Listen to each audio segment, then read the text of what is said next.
Dear friends and colleagues in tax, it appears I'm set to go down in the Institute's history books as the COVID president. So it is perhaps rather fitting that I'm spending the last 2 weeks of my presidential tenure having caught COVID for the very first time, and thankfully now recovering from it. So please do excuse my voice, but thank goodness for the protection given by the vaccination programme. Since I picked up the presidential baton in November 2020, we have indeed been living in menacing times. I was very fortunate to have Glyn Fullilove as my immediate past president. He left the Institute in great shape after helping to negotiate many challenges faced by us in the early part of the pandemic. One of these changes was the COVID open brackets transitional presidential term close brackets regulations 2020, which have seen both Glyn and I serve a transitional 18-month presidential term. The hope was that at least I would see some face-to-face action towards the end of my presidency, which I'm pleased to say I have. But when I look back, my presidency has been totally shaped by the pandemic. We have almost totally engaged with our students, members, HMRC and the Treasury, our fantastic volunteers, and all the other stakeholders using virtual online technology. And I do feel that I've met far more students and members virtually than I would have done under normal circumstances.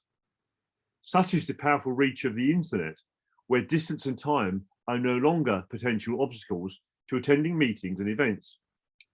And while we are now slowly resuming face-to-face meetings and events, everyone accepts that online events and meetings are here to stay.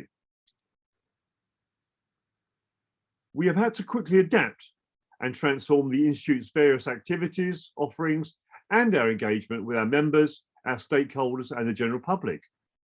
Some examples: 2021 saw a new high of more than 6 million visitors to the Low Income Tax Reform Group or LITRIG websites. And well over 1 million of these visits were for the group's superb COVID-19 guidance pages. We can justly be very proud of LITRIG, who is always listened to by government and HMRC. They have truly excelled in being a strong voice for the unrepresented low-income groups. We originally decided that the rollout of online examinations was at least 4 years away. But when the pandemic hit us, we had to act very speedily. And I'm very proud to say that we successfully launched the first of our online CTA exams from mid-2020 onwards, and they are now here to stay. We have witnessed a record number of students, since a record number of CTA exams and a record number of members joining, taking the total CIOT membership to over 19,000. A record number of adult exams were sat too. Many congratulations to all concerned. And it was great to finally do 2 bumper-packed face-to-face admission ceremonies at Drapers Hall early this month. We were indeed playing catch-up. We have been delighted also with the successful launch of virtual CIOT conferences and branch seminars and events, and these have attracted a record number of delegates. I've also been told that 2021 was a record year for our meetings with HMRC and other policymakers. I think the official count is that we attended over 364 such meetings during the year. I now want to say something about the tax charities. One of the great strengths of the CIOT, and one reason why I'm so proud to belong to it, is that we are here to help everyone with their tax. And that includes those who can't afford to pay for tax advice. Many vulnerable people with tax problems also need personal advice, and this is where tax aid and tax help for older people come in. Every day, the 2 charities help people who are facing real difficulties with their taxes. And the advice and assistance the 2 charities can often be life-changing for their clients, taking away from their clients the stress and sleepless nights they will have experienced. The help they give resolves the issue and lets them get on with their lives. Now, we strongly support these 2 charities, both as an organisation and individually. This goes for me personally and all my recent past presidents, and I know that Susan will carry on this tradition. These charities do a fantastic job. Many of you are also personal supporters, and if you would like to support in any way, for example, as a volunteer or through a donation, please contact Helen Whiteman or myself and we will put you in touch. Now, I'll not keep you much longer, but I cannot sign off without expressing my sincere thanks to the large number of friends and colleagues that have supported me and helped me in my presidential role.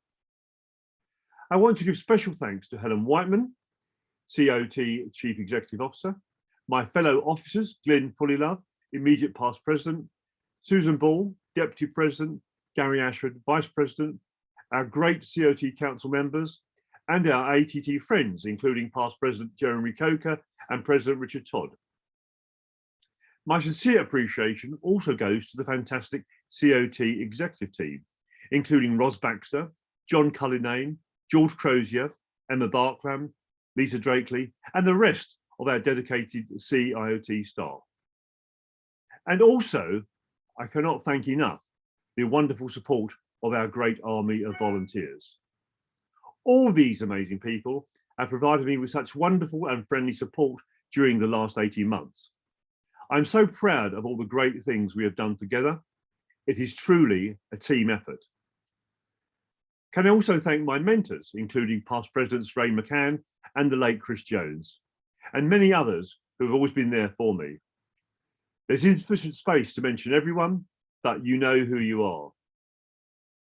I also appreciate the encouragement of all our members, and it's been fantastic to see so many of you virtually.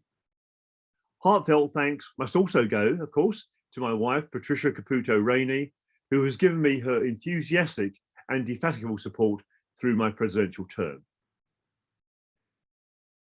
And now I want to introduce my successor, Susan Ball. I have to say that I've been truly humbled and honoured to be serving as your president through these challenging yet motivating times. I've had the pleasure of speaking to many inspirational people at events, and it's been a blast. I spoke earlier about the temporary 18-month COVID term for my presidency. I'm pleased to tell you that as great tax professionals, we have now successfully realigned our presidential basis period back to its normal May year end. It's not MTD compliant, but you can't have everything. It is a great pleasure that I now hand over to you, your new president, our 57th CIOT president, Susan Ball. As you will all know, Susan is a partner at RSM, who, despite her youthful looks, has over 30 years experience in working in the employment taxes field, advising local, national and global businesses. I know Susan will be a fantastic and passionate president, and Susan, I wish you all the very best for the forthcoming year. It just leaves me to say, take very good care of yourselves, and thank you very much.